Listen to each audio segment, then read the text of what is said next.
Hello नमस्कार दोस्तों, मैं हरेंद्र कुमार आप सभी को इंजीनियर हरेंद्र क्लासेस में स्वागत करता हूं। जैसा कि आप लोग जानते हैं कि हम लोग क्विज में क्वेश्चन पूछते हैं, तो कल का मेरा बीच में ही क्वेश्चन था एक दोस्त कि तुर्की के मुद्रा का क्या नाम है। तो तुर्की के मुद्रा का क्या नाम है बाबू? लीरा। तुर्की के मुद्रा का लीरा। इटली के मुद्रा का क्या नाम है? लीरा। ठीक है। तुर्की की राजधानी कहाँ है? अंकारा। तुर्की एकमात्र ऐसा देश है जिसका 80% हिस्सा एशिया में और 20% हिस्सा यूरोप में। यूरोप और एशिया में जो पार्ट पड़ता है उसको यूरेशिया के नाम से जाना जाता है। ठीक है, चलिए दोस्तों, अब हम लोग पॉलिटी के साथ यानी हम लोग किसके साथ? राजनीतिक शास्त्र के साथ आगे बढ़ते हैं। भारतीय संविधान की प्रस्तावना में भारत को एक संप्रभुत्व संपन्न समाजवादी पंथ निरपेक्ष और लोकतांत्रिक गणराज्य बनाने की परिकल्पना की गई है। भारतीय प्रस्तावना के बाद आया तो जवाहरलाल नेहरू ने प्रस्तुत किया था प्रस्तावना को 13 दिसंबर 1946 को। और कब स्वीकार किया गया था? तो 22 जनवरी 1947 को प्रस्तावना को क्या कर लिया गया था? स्वीकारा गया था। ठीक है। प्रस्तावना में 5 प्रकार की स्वतंत्रता है: विचार, अभिव्यक्ति, विश्वास, धर्म, उपासना। विचार, अभिव्यक्ति, विश्वास, धर्म, उपासना की 5 प्रकार की क्या है बाबू? स्वतंत्रता की बात है। 3 प्रकार की न्याय है: राजनीतिक, आर्थिक और सामाजिक। उसमें धार्मिक अधिकार की बात नहीं की गई है। पहला पॉइंट नोट करना है। अच्छा सर, इसमें 2 प्रकार की समानता, अवसर और प्रतिष्ठा की क्या है? समानता। अवसर और प्रतिष्ठा की समानता है। कोई दिक्कत? अब सर, भारतीय संविधान की प्रस्तावना तो हो गया करे कि जबकि भारत को एक कल्याणकारी राज्य वेलफेयर स्टेट बनाने की भावना संविधान के किस भाग में है बाबू? तो भाग 4 में। ठीक है। तो भारत के कल्याणकारी यानी वेलफेयर स्टेट बनाने की संकल्पना कौन से भाग में बाबू? भाग 4 में। इसी को कहते हैं नीति निर्देशक तत्व या सिद्धांत। किस में है? भाग 4 में है। 36 से 51, अनुच्छेद 36 से अब ले लो अनुच्छेद 39 से। अनुच्छेद 39 के क से ले लो, निःशुल्क और निःशुल्क विधिक सहायता नहीं। अनुच्छेद 40 ग्राम पंचायतों का संगठन या गठन। अनुच्छेद 1। अच्छा, ग्राम पंचायतों का गठन किसके कहने पर हुआ था? किसका विचार था? ये भी क्वेश्चन पूछ चुका है। महात्मा गांधी का विचार था ग्राम पंचायतों का गठन। अनुच्छेद 40। अनुच्छेद 41 काम पाने का अधिकार, काम का अधिकार। अनुच्छेद 41। इसीलिए जब बहाली नहीं निकलता है तो अनुच्छेद 41 के तहत ही लड़का रोड पर धरना प्रदर्शन कि बहाली निकाला जाए, बहाली निकाला जाए। क्योंकि आर्टिकल 41 साफ साफ कहता है कि आप काम पाने का अधिकार है, यानी आप रोजगार मांग सकते हैं। खुद ही कहते। 42 में क्या है? तो काम की मानवोचित दशा नहीं, काम की मानवोचित न्याय संगत और मानवोचित दशा। अब इसका मतलब सर, अगर हम इंजीनियरिंग किए हैं, अब हमको लेबर वाला काम नहीं दे सकते हैं। बात समझ में आ रहा है ना? एक काम का भी उचित पैमाना होना चाहिए। कोई व्यक्ति डॉक्टरी किया है तो उसको डॉक्टर का ही काम मिले, कि उसको मिस्त्री के काम धरा दीजिएगा तो करेगा? अनुच्छेद 43 निर्वाह मजदूरी, निर्वाह 43 के कह देगा तो फैक्ट्रियों में कामगारों की भूमिका यानी मजदूरों की क्या है? भागीदारी। कॉमन सिविल कोड अनुच्छेद 44। समान नागरिक संहिता अनुच्छेद 44। उसी को कॉमन सिविल कोड कहते हैं इंग्लिश में। कौन डाउट? अब आइए अनुच्छेद 45। अनुच्छेद 45 क्या कहता है? तो अनुसूचित जाति और अनुच्छेद 45 ना, अनुच्छेद 45 कहता है कि जो 5 वर्ष से कम बचा, 6 वर्ष से जो कम बचा है ना आयु के बचा, तो उसको निःशुल्क शिक्षा का प्रावधान है। अनुच्छेद 46 अनुसूचित जाति और अनुसूचित जनजाति। अनुच्छेद 47 पोषाहार स्तर। अनुच्छेद 48 कृषि और पशुपालन। 48 के क वन्य और वन्य जीवों का संरक्षण नहीं, या पर्यावरण के संरक्षण, पर्यावरण और वन्य जीवों का संरक्षण। 48 के क। 49 राष्ट्रीय स्मारकों का संरक्षण। 50 कार्यपालिका का न्यायपालिका से पृथकीकरण। 51 अंतर्राष्ट्रीय शांति और सुरक्षा। खुद ही कहता। 51 के क में जाइएगा, अनुच्छेद 51 के क में मौलिक कर्तव्य। मौलिक कर्तव्य सरदार स्वर्ण सिंह समिति के सिफारिश पर 42वां संविधान संशोधन 1976 में 10 गो जोड़ा गया। 11वां कब? तो 86वां संविधान संशोधन 2002 में। कथी कहते हैं 2002 में। तो वर्तमान में मौलिक कर्तव्यों की संख्या 11। मौलिक कर्तव्य भाग 4 के क, भाग 4 के कोई दिक्कत समझ में आ गया क्या? तो आइए कभी हमारा क्यूज में संविधान के प्रथम अनुच्छेद के अनुसार भारत है राज्यों का संघ। संविधान के प्रथम अनुच्छेद यानी पहला अनुच्छेद में क्या है बाबू? तो भारत राज्यों का संघ है। ठीक है। अच्छा, भारत में संघ राज्यों का प्रशासन किसके द्वारा किया जाता है? तो राष्ट्रपति द्वारा। संघ राज्यों का प्रशासन। अब संघ राज्यों का प्रशासन कहने का मतलब है जितना यूनियन टेरिटरीज है ना बाबू, संघ शासित क्षेत्र है, उस सब के प्रशासन की जिम्मेदारी किसके द्वारा की जाती है, ली जाती है? तो राष्ट्रपति द्वारा प्रशासन वहाँ पर प्रशासन किया जाता है। यानी वहाँ पर शासन व्यवस्था कौन देखता है? राष्ट्रपति। राष्ट्रपति ही नियुक्त करते हैं कि डीएम को कि जाइए आप वहाँ के प्रशासन देखभाल कीजिए, लेकिन एक्चुअल में मालिक कौन हुए? राष्ट्रपति। वहाँ पर मुख्यमंत्री नहीं होता। लेकिन 2 ऐसे यूनियन टेरिटरीज है जहाँ पर कि मुख्यमंत्री उसका खुद का है। एक है पुदुचेरी और दूसरा दिल्ली। एक है पुदुचेरी, दूसरा 2 जगह क्या है? मुख्यमंत्री का चुनाव होता है। और दोनों जगह के मुख्यमंत्री यानी विधानसभा जो है बाबू, यह राष्ट्रपति के चुनाव में भाग लेता है। कोई दिक्कत है? कोई डाउट? चलिए, राज्य पुनर्गठन आयोग ने 1 नवंबर 1956 को कितने राज्य तथा कितने संघ राज्य का गठन किया है? यानी जब राज्य पुनर्गठन आयोग 1 नवंबर 1956 को बना तो कितने राज्य तथा कितने संघ राज्य क्षेत्र का गठन किया? तो 14 राज्य और 6 राज्य संघ यानी संघ राज्य का गठन किया। यानी जब राज्य पुनर्गठन आयोग 1956 में बना था ना बाबू, तो उस समय राज्य कितने थे? 14 और 6 गो केंद्र शासित प्रदेश था। ठीक है। देखिए, स्वतंत्रता के पश्चात नए राज्यों के गठन के लिए 1953 में फजल अली की अध्यक्षता में एक राज्य पुनर्गठन आयोग का गठन हुआ था। राज्य पुनर्गठन आयोग का गठन 1953 में फजल अली की अध्यक्षता में किया गया था। ठीक है। तो कह रहा है कि इस आयोग में 2 सदस्य थे, के.एम. फड़ीकर और एच.एन. कुंजरू थे। आयोग ने अपनी रिपोर्ट 1955 में प्रस्तुत की और राज्य पुनर्गठन के लिए 4 आधार बनाया गया था। यानी राज्य पुनर्गठन आयोग के लिए पूछेगा कि कितने आधार बनाया गया था बाबू? 4 गो। कौन कौन? एक तो भाषाई व संस्कृति अधिकार, ठीक, देश की एकता का अधिकार, एकता तथा अखंडता का अधिकार, वित्तीय एवं प्रशासनिक एकरूपता और कल्याणकारी योजनाओं का क्रियान्वयन। यह 4 चीज़ रखा गया था ध्यान में। आयोग की अनुशंसा के आधार पर 7वें संविधान संशोधन अधिनियम 1956 के द्वारा राज्य पुनर्गठन की योजनाओं को क्रियान्वित किया गया। परिणाम स्वरूप 1 नवंबर 1956 को 14 राज्यों और 6 केंद्र शासित प्रदेशों का गठन हुआ। तो देखिए, अगर अधिनियम बोला जाए कि सर कब का है, तो 1953 के राज्य पुनर्गठन अधिनियम। आयोग कब बन गया था? तो कमीशन कब बना? 1956 में। 1956। ठीक है। राज्य पुनर्गठन आयोग 1 नवंबर 1956 को अपना क्या किया था? क्रियान्वित अपना रिपोर्ट सौंपा था। और गठन कब हुआ था? 1953 में। राज्य पुनर्गठन आयोग का गठन कहेगा तो 1953 में। आंध्र प्रदेश का भाषाई आधार पर गठन 1 अक्टूबर 1953 को ना। पोट्टी श्री रामुल्लू, उनके निधन के बाद माहौल गरमा गइल। देखो, भारत में कितने संघ शासित प्रदेश हैं? तो बताइए, वर्तमान में भारत में कितने संघ शासित प्रदेश है बाबू? 8 गो। 8 संघ शासित प्रदेश के नाम उंगली पर देखिए। पहला कौन है? दमन, दीव और दादर नगर हवेली। इसका राजधानी कहाँ है? दमन। ठीक है। दूसरा के बात करें तो लक्षद्वीप। कौन है? लक्षद्वीप की राजधानी कवारती। तीसरा के बात करें तो अंडमान निकोबार, अंडमान है, इसका राजधानी पोर्ट ब्लेयर। चौथा बात करें तो पुदुचेरी। कौन है? पांचवा बात करें दिल्ली। पांचवा दिल्ली की राजधानी नई दिल्ली। छठा बात करें चंडीगढ़, चंडी की राजधानी चंडीगढ़। कोई दिक्कत? 7वां के बात करें तो जम्मू कश्मीर, जम्मू कश्मीर की राजधानी श्रीनगर। 8वां बात करें तो लद्दाख, और लद्दाख की राजधानी लेह। और लद्दाख के सबसे बड़ा जिला भी कौन है? लेह। कोई दिक्कत है? लेह लगा ना। ठीक है।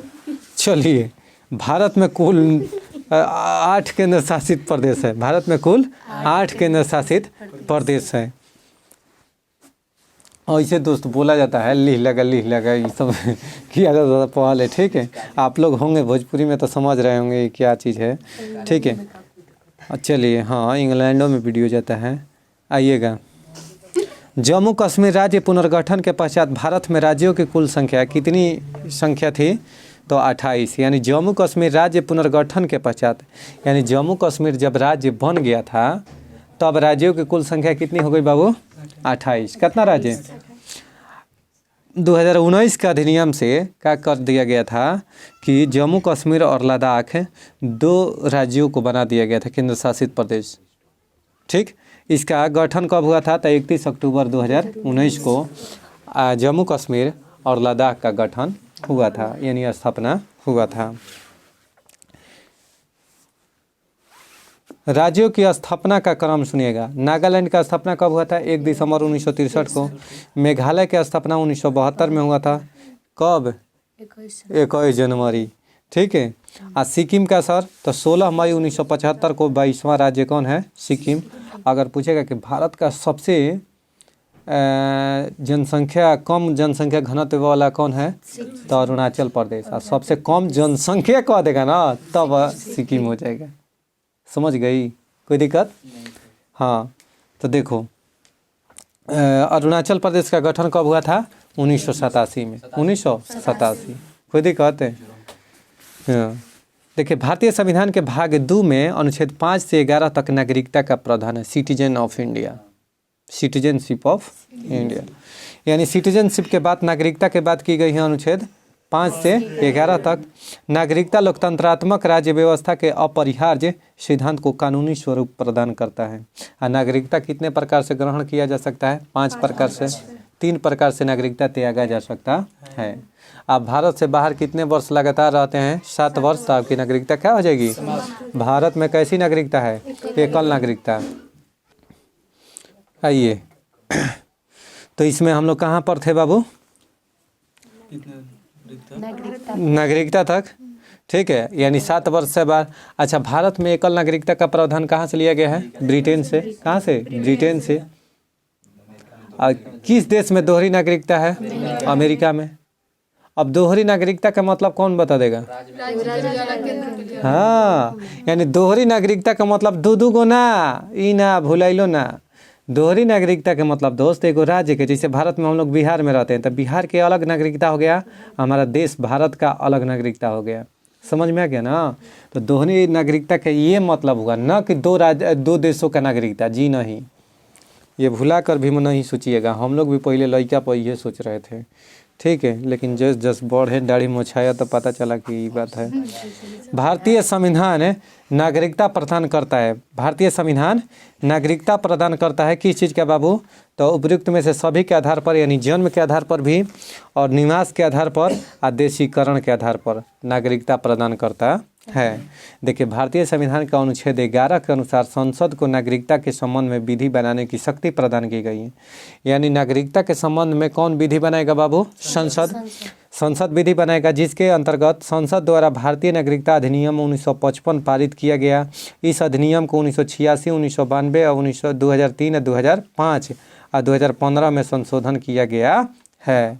खुद ही कहते हैं, वर्तमान में भारतीय नागरिकता 5 प्रकार से प्राप्त की जा सकती है। 5 प्रकार से और 3 प्रकार से त्यागी जा सकती है। तो सुनिएगा, 5 प्रकार से कौन कौन? जन्म से, वंशानुगत, पंजीकरण, देशीकरण, विदेशी भूमि के अधिग्रहण।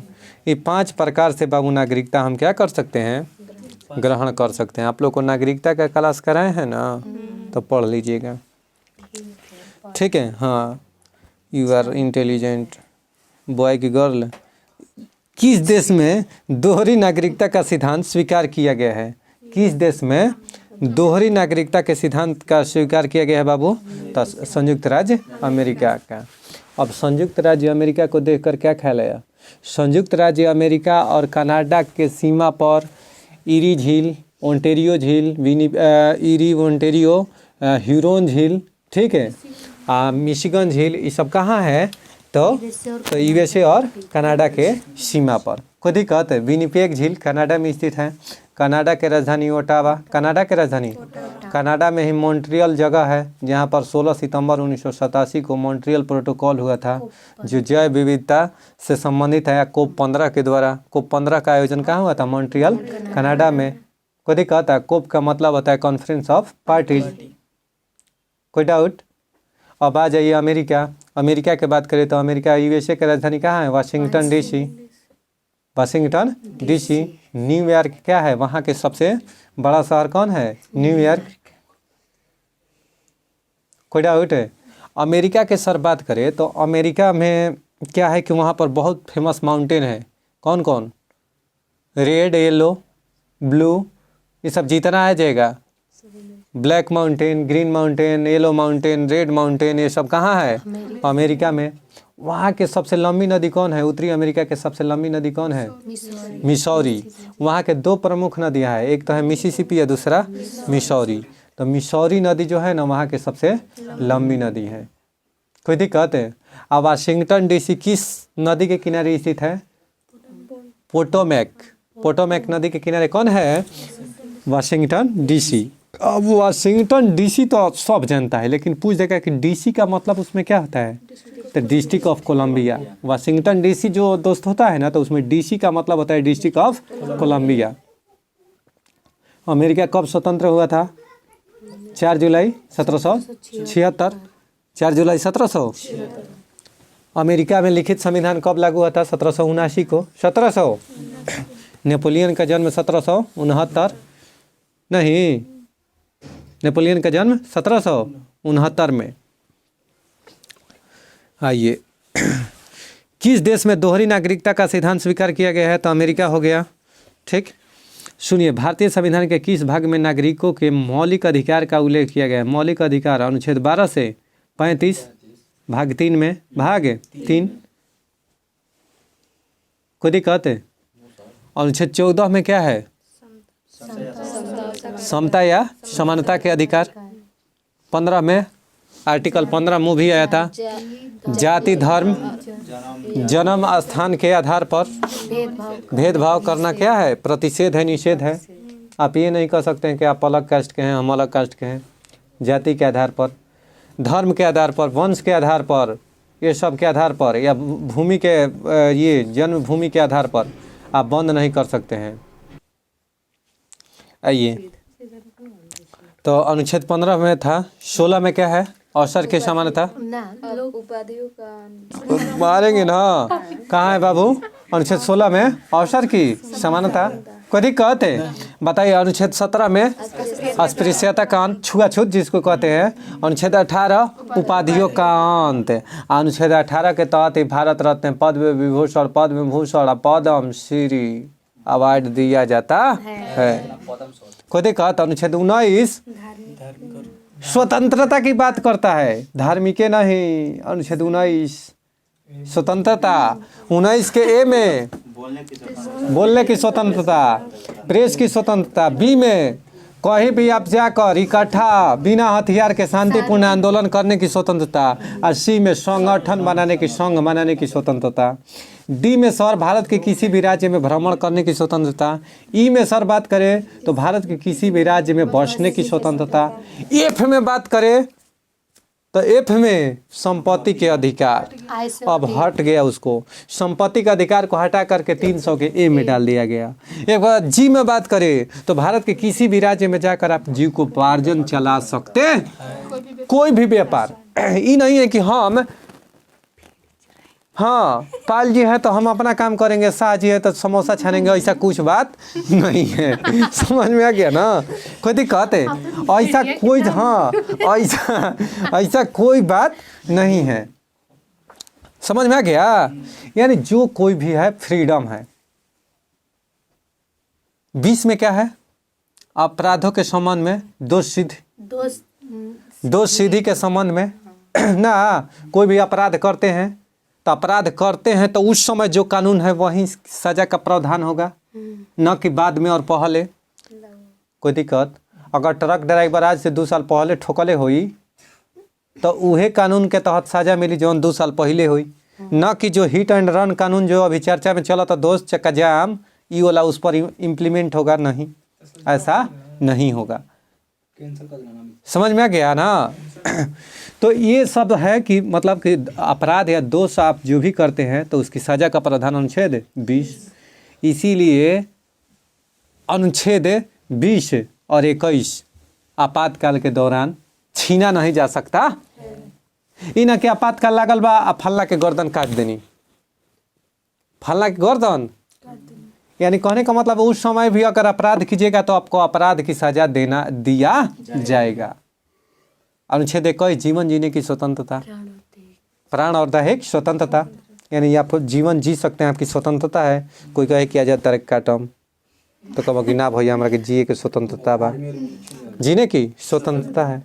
लेकिन यह अधिकार अगर आप सैनिक या अर्ध सैनिक बलों में तैनात होते हैं, सीएपीएफ के नौकरी यानी जैसे सीआरपीएफ एसएससी जीडी के तहत आप नौकरी लेते हैं, या आर्मी या नेवी या आपको कहते हैं कि एयरफोर्स में जाते हैं, तो आपको ये अधिकार आवश्यकता पड़ने पर छीना जा सकता है। बात समझ में आई क्या? अनुच्छेद 33 ऐसा प्रावधान करता है कि अगर आप सैनिक या अर्ध सैनिक बल में हैं तो आपसे यह अधिकार छीना जा सकता, जीवन जीने का अधिकार को आवश्यकता पड़ने पर छीना जा सकता है। आ नहीं तो भागना जीतन कि ना बाबू हमारा अभी जिए के मन करता, हाँ गोली नहीं खाएंगे, हम जाता नहीं घरे, ठीक है। तो ये सब चीज़ ध्यान देना चाहिए। निम्नलिखित में से किस अनुच्छेद में समता के अधिकार का प्रावधान है? अनुच्छेद 14। अनुच्छेद 14 समता या समानता का अधिकार, अनुच्छेद 14 अभी बताया मैं पहले। 22 तक थे ना हम लोग, 22 तक 21 तक ना। 22 में क्या है बाबू? अनुच्छेद कुछ दशाओं में गिरफ्तारी और निरोध नहीं। अनुच्छेद 23 शोषण के विरुद्ध। अनुच्छेद 24 14 वर्ष के कम, वो 24 में है कि अगर 14 वर्ष से कम आयु का बच्चा कोई फैक्ट्री में कार्यरत है, कारखाना में काम करता है तो उसको यह क्या है? कानूनी अपराध है, ठीक है। वही है अनुच्छेद 24 में बलात्कार। अनुच्छेद 25 धार्मिक स्वतंत्रता, कोई भी धर्म भारत में आप मान सकते हैं। आपको ये कोई नहीं कह सकते कि आप मुस्लिम धर्म नहीं स्वीकार कीजिए, आप हिंदू धर्म नहीं स्वीकार कीजिए, आप जैन नहीं मान सकते। कोई दिक्कत, कोई डाउट? चलिए आगे बढ़ते हैं। कह रहा है कि निम्नलिखित में से कौन सा सुमेलित नहीं है? कौन सा सुमेलित है? तो विधि के समक्ष समता का अधिकार अनुच्छेद 14 सही है। अवसर की समानता अनुच्छेद 16। उपाधियों का अंत अनुच्छेद 18 होगा। सैन्य उपाधियों की अनुमति, ठीक है। तो देखिए सैन्य उपाधियों का अंत कहे या उपाधि तो अनुच्छेद 18, ठीक है। प्रेस की स्वतंत्रता किस अधिकार में निहित है? तो 19 के ए, यानी कहने का मतलब है भारतीय संविधान में स्पष्ट रूप से प्रेस की स्वतंत्रता उल्लेख नहीं है, लेकिन साकल पेपर मिल्स बनाम भारत संघ 1961, साकल पेपर मिल्स बनाम भारत संघ मामले 1961 में उच्चतम न्यायालय ने यानी सुप्रीम कोर्ट ने स्पष्ट किया कि 19 के एक के क यानी 19 के एक के क में प्रदत्त वाक्य एवं अभिव्यक्ति की स्वतंत्रता में प्रेस की स्वतंत्रता निहित है। प्रेस की स्वतंत्रता निहित है। समझ में आ गया क्या? तो प्रेस की स्वतंत्रता का देखिए 19 के बोलने की स्वतंत्रता और 19 के एक के ए या 19 के एक के क में प्रेस की स्वतंत्रता की बात की गई है। कौन से संघ द्वारा हमारे बाबू? तो साकल पेपर मिल्स बनाम भारत संघ मामले 1961 के द्वारा प्रेस की स्वतंत्रता को 19 के एक के ए में शामिल किया गया। कोई दिक्कत है? भारत में प्रिंटिंग प्रेस का विकास गुटेनबर्ग ने किया था। गुटेनबर्ग पुर्तगाली था। पुर्तगालियों ने ही भारत में तंबाकू की खेती प्रारंभ करना शुरू किया। भारत में सबसे अधिक तंबाकू का उत्पादन आंध्र प्रदेश करता है, ठीक है। प्रति हेक्टेयर में गुजरात, लेकिन सबसे ज़्यादा क्षेत्रफल पर खेती कहाँ किया जाता है? आंध्र प्रदेश में। आंध्र प्रदेश के कौन सा? राजमुंद्री, वहाँ पर तंबाकू अनुसंधान केंद्र है राजमुंदरी में। भारत में तंबाकू की खेतियों का प्रचलन किसने किया था? पुर्तगालियों ने। कोई दिक्कत? सुनिए, भारतीय संविधान का अनुच्छेद 24 बालकों के नियोजन के प्रतिषेध का उपबंध है, यानी 14 वर्ष से जो भी बच्चा कम आयु के है, अगर वह क्या करता है, कारखानों में काम करता है, तो उस पर प्रतिबंध है, यानी इलीगल है, वह लीगल नहीं है, गैर कानूनी है, कानूनन अपराध है। ठीक है। मंडल आयोग अपनी रिपोर्ट किस वर्ष प्रस्तुत किया था? तो 1980 में। मंडल आयोग का गठन 1978 में हुआ था। सुनिएगा ध्यान से, बहुत बढ़िया क्वेश्चन है। ओबीसी जो आज है ना, ओबीसी का आरक्षण 27%, ओबीसी आरक्षण का 27% निर्धारण मंडल आयोग के द्वारा किया गया था। मंडल आयोग का गठन मोरारजी देसाई के सरकार में किया गया था। ठीक, इसमें आरक्षण की सीमा 27% बताया गया था कि ओबीसी को 27% आरक्षण है। ठीक है। आप बीपी मंडल की अध्यक्षता में, यानी बिंदेश्वरी प्रसाद मंडल की अध्यक्षता में, यह बिहार के पूर्व मुख्यमंत्री थे। कौन? बीपी मंडल। इसी की अध्यक्षता में 1978 में मोरारजी देसाई के सरकार में मंडल आयोग का गठन किया गया था। यह मंडल आयोग ने अपना रिपोर्ट 1980 में प्रस्तुत किया, यानी पारित किया। समझ में आ गया क्या? कोई दिक्कत है? तो मंडल आयोग किस लिए गठित हुआ था? तो ओबीसी आरक्षण से संबंधित है। कितने परसेंट आरक्षण बाबू? 27% आरक्षण। ईडब्ल्यू का आरक्षण 10% आरक्षण 2019 के अधिनियम 103वां संविधान संशोधन ईडब्ल्यूएस के 10% आरक्षण से संबंधित है। 102वां ओबीसी के आरक्षण से संबंधित है। ओबीसी के अनुच्छेद 101वां संविधान संशोधन जीएसटी से,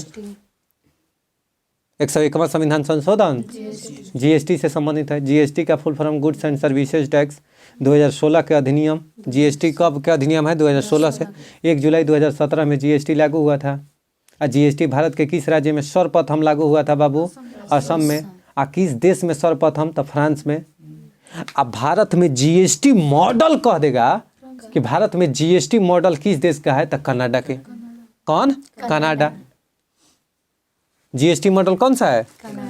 जीएसटी के 4 करे। जीएसटी के 0%, 5%, 12%, 18% और 28%।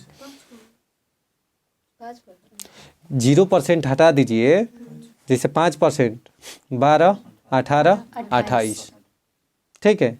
4 प्रकार की करे हैं, नहीं कोनो दिक्कत है। सबसे अगर रत्न हीरा आभूषण पर कौन सा? 28% टैक्स है। प्लास्टिक के चप्पल जूता ये सब फ्री है। खाइएगा पनीर, किनिएगा पनीर तो उस पर कहता ना 5% शायद है जीएसटी। ठीक है जी, या ठीक है। तो यहाँ तक समझ में आ गया ना। जीएसटी देखे 3 प्रकार के था, आईजीएसटी, सीजीएसटी और एसजीएसटी। वर्तमान में 2 ही हैं, एसजीएसटी और सीजीएसटी। स्टेट जीएसटी और सेंट्रल जीएसटी, यानी केंद्र में जो लगता है उसे सीजीएसटी कहते हैं, जो राज्य में लगता है उसे एसजीएसटी कहते हैं। कोई दिक्कत है? आइए, उच्चतम न्यायालय के अनुसार निजी भवनों के ऊपर राष्ट्रीय ध्वज को फहराना, आहा बहुत जबरदस्त। हाँ, यानी उच्चतम न्यायालय के अनुसार निजी भवनों के ऊपर राष्ट्रीय ध्वज को फहराना संविधान के किस अनुच्छेद के अंतर्गत सम्मिलित किया गया है? तो अनुच्छेद 19 के 1 के क। अब इसका क्या मामला है सर? तो सुनिए।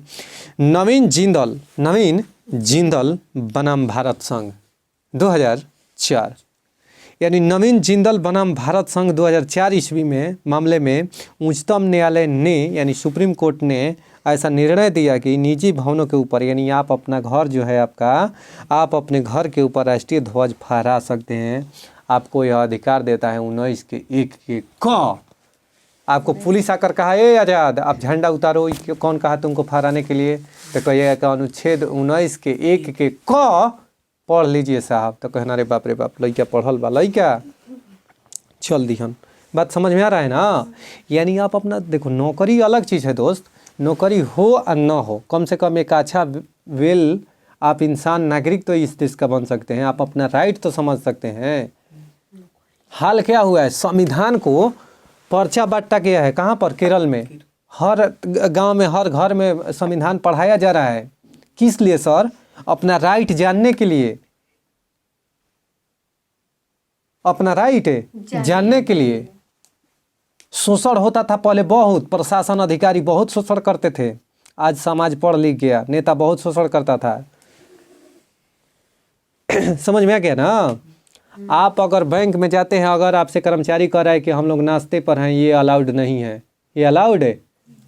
उसके लंच के लिए आरबीआई ने नोटिस जारी किया है कि लंच के लिए आपका कोई छुट्टी नहीं है। अगर आप बैंक में गए, आप बोल रहा है कि लंच कर रहे हैं सभी लोग, अभी कुछ नहीं काम होगा, तो ऐसा प्रावधान उसको बता दीजिएगा कि नहीं है, आपका काम वो करेंगे। समझ में आ गया क्या?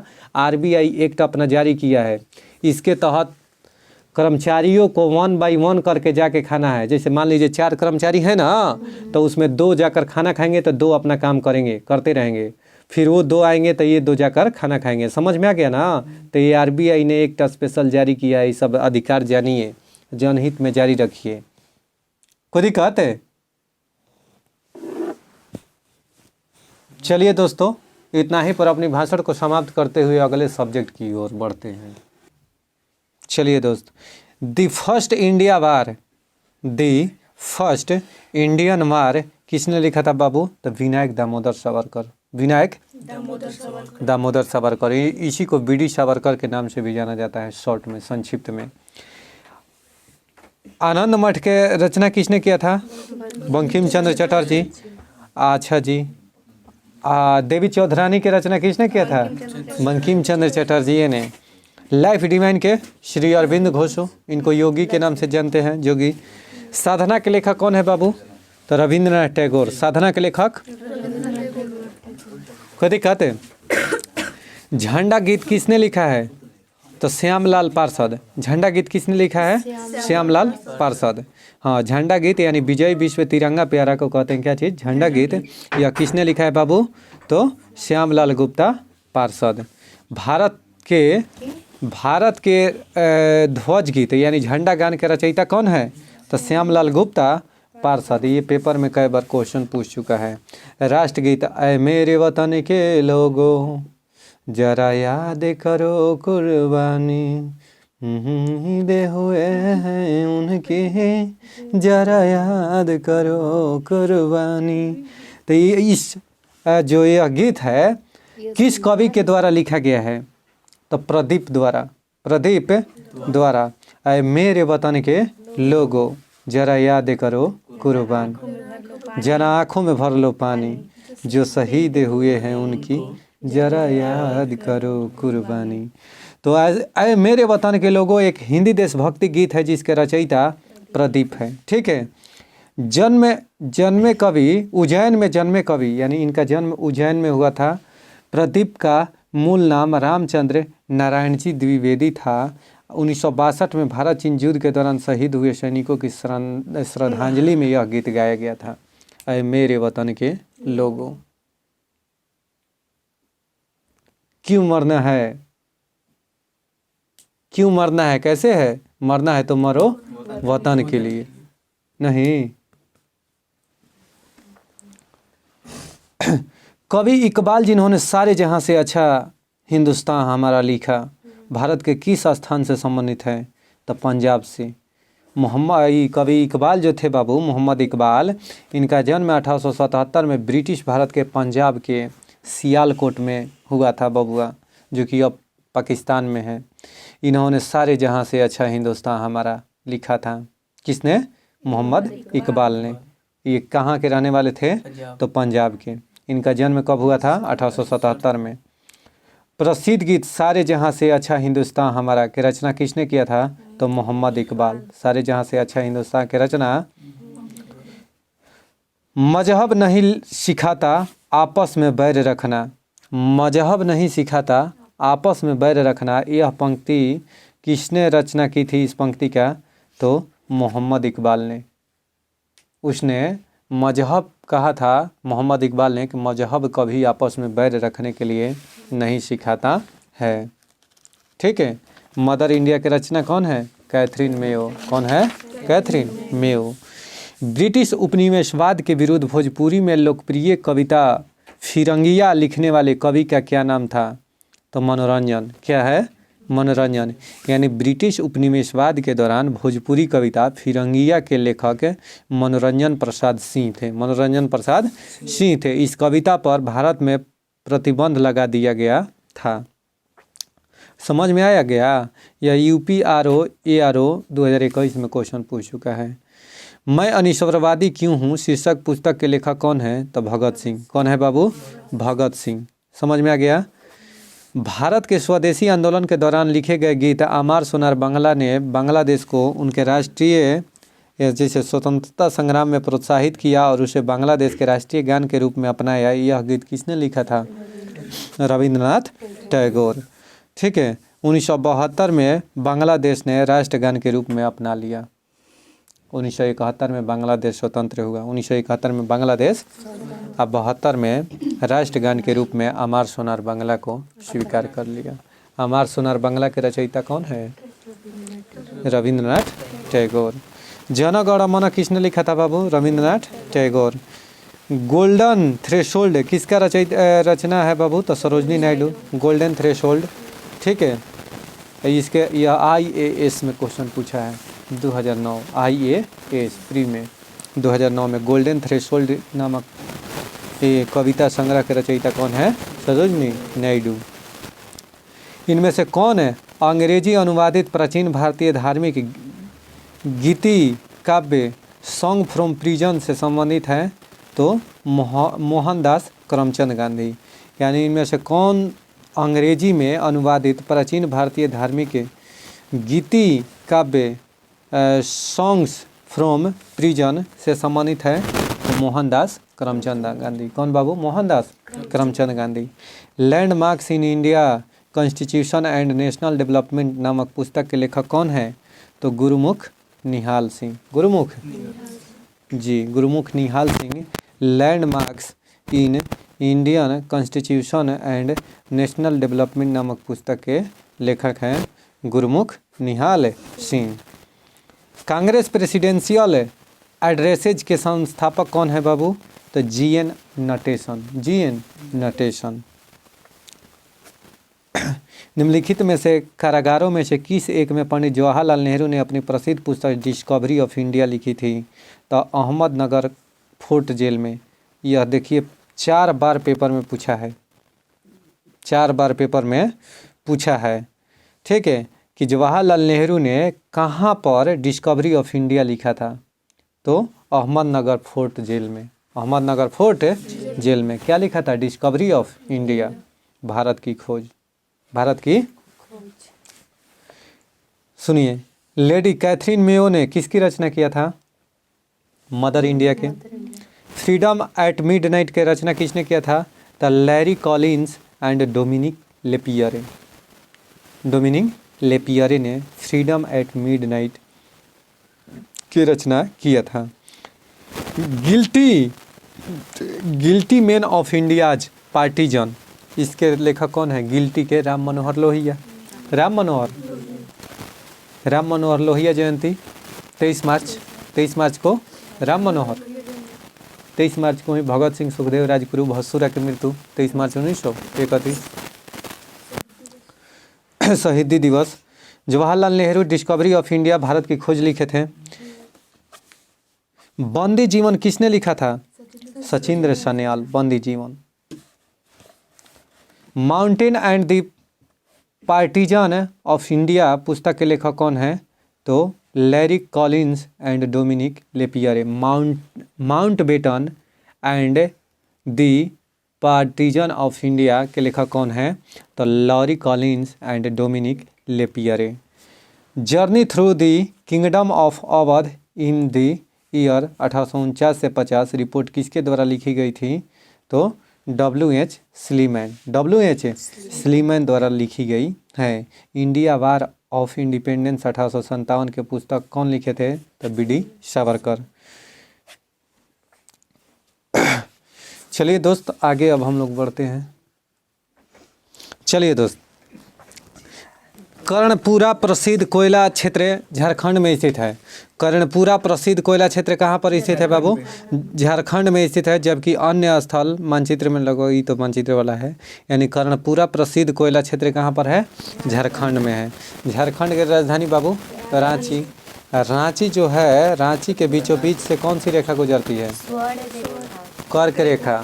कौन सा? कर्क रेखा। और रांची जो है ना, वह नागपुर कठारपना पठार पर स्थित है। ठीक है। और वह किस नदी के किनारे स्थित है बाबू? तो स्वर्ण रेखा नदी के किनारे स्थित है। दामोदर नदी छोटा नागपुर पठार से ही निकलती है और बंगाल के खाड़ी में गिर जाती है। बंगाल में दामोदर नदी को शोक नदी के नाम से, बंगाल का शोक नदी कहा जाता है। कोई दिक्कत है? निम्नलिखित शैल तंत्रों में से कौन सा भारत के कोयला नीचे हो यानी डिपॉजिट्स का प्रमुख स्रोत है? यानी कोयला स्टोर का प्रमुख स्रोत कौन है बाबू? तो गोंडवाना लैंड। गोंडवाना लैंड का जो तंत्र है ना, गोंडवाना तंत्र, तो वह जो है कोयला क्षेत्र के लिए सर्वप्रमुख है। देखिए, अंगारा लैंड होता है, गोंडवाना लैंड होता है। यानी जो भूमध्य रेखा से उत्तर की ओर जाइएगा तो सारा का हो जाएगा अंगारा लैंड, और दक्षिण की ओर आइएगा तो कौन सा हो जाएगा? अंगारा लैंड, सॉरी गोंडवाना लैंड। अच्छा, ये तो समझ गए। पूरा जब पृथ्वी एक था तब इसको क्या नाम दिया गया था? पैंजिया। और इसके चारों तरफ जो जल था उसको पैंथेलासा कहा जाता था। क्या कहा जाता था? पैंथेलासा। समझ में आ गया क्या बाबू? कोई दिक्कत है? प्लेट विवर्तनिकी के कारण क्या हुआ था? धीरे धीरे प्लेट टेक्टोनिक के कारण धीरे धीरे क्या हुआ कि पूरा पृथ्वी बढ़ते गया, धीरे धीरे कटते गया, बढ़ते गया, और महाद्वीपों का, विभिन्न महाद्वीपों का निर्माण हुआ है। अभी हाल ही में चर्चा में रहा जीलैंडिया द्वीप, जो कि 8वां द्वीप खोजा जा चुका है। कौन सा? जीलैंडिया द्वीप। समझ में आ रही है बात? तो कह रहा है कि कौन सा कोयला क्षेत्र के लिए? तो गोंडवाना जो लैंड है वह कोयला क्षेत्र के लिए क्या है बाबू? प्रसिद्ध है, समृद्ध है। निम्नलिखित शैल क्रमों में से कौन भारत का 90% से अधिक कोयला का उत्पादन करता है? तो गोंडवाना क्रम। कौन बाबू? गोंडवाना क्रम। गोंडवाना जो है ना बाबू, देश के लगभग 90% से अधिक कोयला भंडार और उत्पादन में सहयोग करता है। निम्नलिखित शैल समूहों में से कौन भारत में अधिकतम मात्रा में कोयला प्रदान करता है? तो गोंडवाना समूह। कौन? गोंडवाना समूह। देखिए, निम्नलिखित में से कौन सा भारतीय कोयले का अभिलक्षण है? अभिलक्षण माने भारत में जो कोयला पाया जाता है उसका क्या विशेषता है बाबू? तो उच्च भस्म अंश होता है, पहला तो चीज़, यानी भारतीय कोयला का उच्च भस्म अंश होता है। निम्न सल्फर अंश होता है, यानी भारतीय कोयला में निम्न सल्फर की मात्रा होती है। ठीक है। भारत के शैल समूहों में गोंडवाना शैलों को सबसे महत्वपूर्ण मानने के लिए निम्न में से कौन सा तर्क उपयुक्त है? देखो, गोंडवाना शैल में, गोंडवाना जो शैल है ना बाबू, इसको काहे हम सबसे अधिक कोयला के क्षेत्र के लिए मानेंगे या अच्छे कोयले के लिए समृद्ध मानेंगे गोंडवाना क्षेत्र को? एक आदमी बोला कि हम नहीं मानेंगे, हमको साबित कीजिए कि कैसे हम कहेंगे। तो देखिए, इसका कारण क्या है कि इसमें भारत का 90% से अधिक कोयला का भंडार पाया जाता है, इसलिए गोंडवाना जो लैंड है उसको कोयला के समृद्ध कहा जाता है, कोयला से समृद्ध कहा जाता है। हमारी जानकारी के वर्तमान स्थिति और संसाधन परिस्थितियों को देखते हुए भारत निम्नलिखित में से किसमें 30 वर्ष तक आत्मनिर्भर रहेगा? कोककारी कोयला में, कोककारी जो कोक कोयला होता है ना बाबू, उसमें कोककारी कोयला में भारत 30 वर्ष तक का रहेगा, स्वतंत्र रहेगा। आइए, इसमें यह क्वेश्चन पूछा जा चुका है, सुनिए।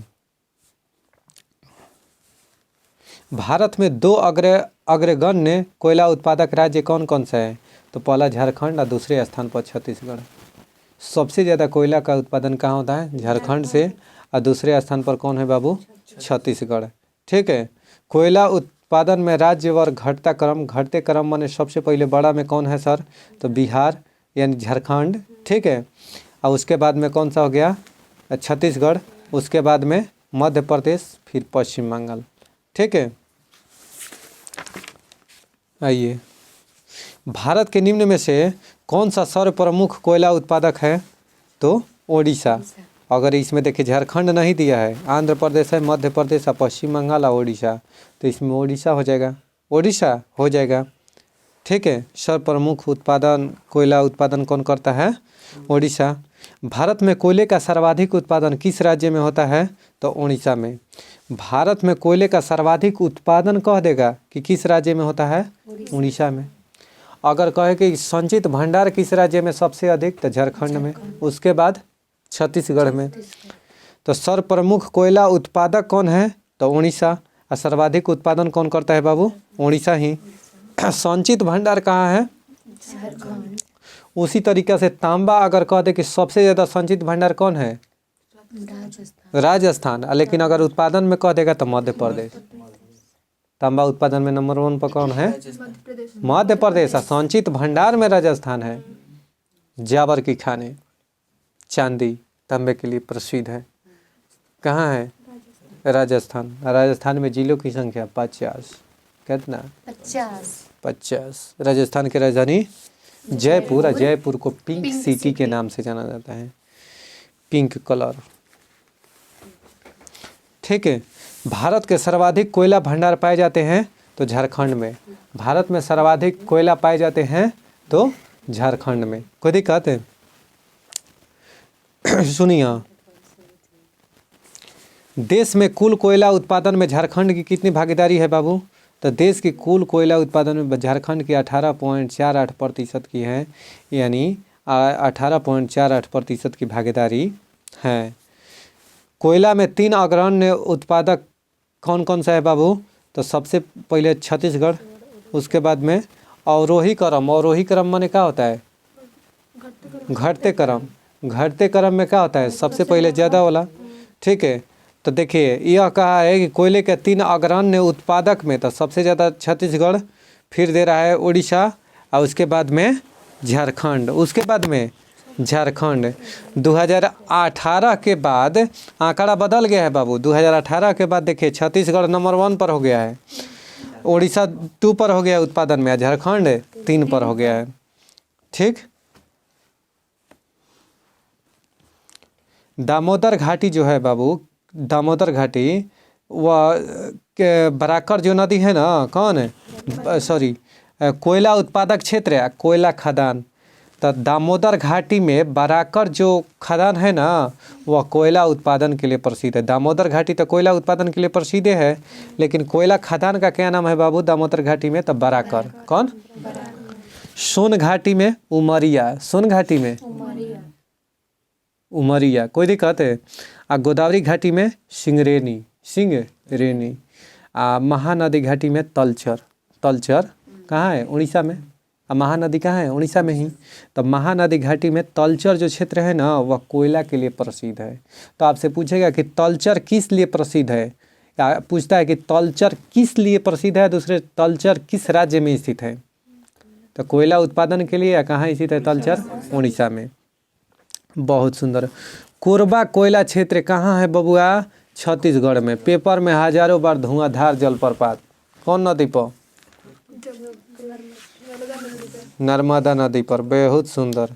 तो वैसे ही धुआंधार जलप्रपात है। इतना बार पूछा है, इतनी बार क्वेश्चन पूछा है कि क्या बताएं। ठीक है, आइए। देखिए तालचर कहाँ है? उड़ीसा में। महानदी घाटी में स्थित है बाबू। कर्णपुरा झारखंड में। दामोदर घाटी में स्थित है। कर्णपुरा कहाँ है? झारखंड में। ये भी कोयला उत्पादन के लिए प्रसिद्ध है। सिंगरौली मध्य प्रदेश में है। सोन घाटी में स्थित है सिंगरौली। अच्छा सर, तालचर ही तो बता दिए कहाँ पर है? उड़ीसा में। तालचर प्रसिद्ध है। भारत के कोयला उत्पादन में छोटा नागपुर का योगदान लगभग कितना है? तो 80%। कितना? अब घट कर 2018 के बाद 65% पर आ गया है। 65% पर। झारखंड में कोयला की खानें स्थित है कहाँ पर? तो झरिया में। हाँ।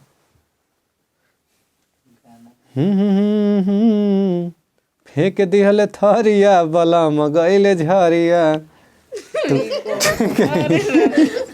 गाना है दोस्त, गाना हमारे बाबू के समय के था। ठीक है, यानी ये सब आज से 20 साल पहले का गाना है। फेंक दिया थरिया बलम गइले झरिया। आई लेकिन बात समझ में आ गई। तो गाना की तात्पर्य आपको ये उद्देश्य मेरा ये नहीं है कि गाना सुनाना। ये गाना है एक्चुअल में, यूट्यूब पर सर्च मारिएगा। ये उद्देश्य था कि हम आपको याद करवा दें। अब झरिया उगइले फेंक दिया थरिया बलम गईले झरिया। तो झरिया किस लिए गए? तो कोयला क्षेत्र में कमाए के लिए। ये जा कार के मेहरानू देते रहे तो उनका अटकत रहे, तो जाओ जा बने बना वाला कोयला में कोयला जीव कि ना सोझिया जीव, समझ में आ गया ना। तो झरिया गईलन का करे? कमाए। तो झरिया में का में कमाइल हुई कोयला में ना बुझा गए। तो फेंक दिया थरिया बलम गईले। अब भूला जी बजा कभी भर जिंदगी। तो झरिया किस लिए? कोयला झारखंड में है। तो तब वही समय गाना निकलल था बिहार में, फेंक दिया थरिया बलम गईले झरिया। और पहुँचल कि ना पत्निया कहती है उनकर पत्नी कि फेंक के घरे थरिया आ गइल बान झरिया। वो क्वेश्चन पूछी जी अरे माइक तो नीचे।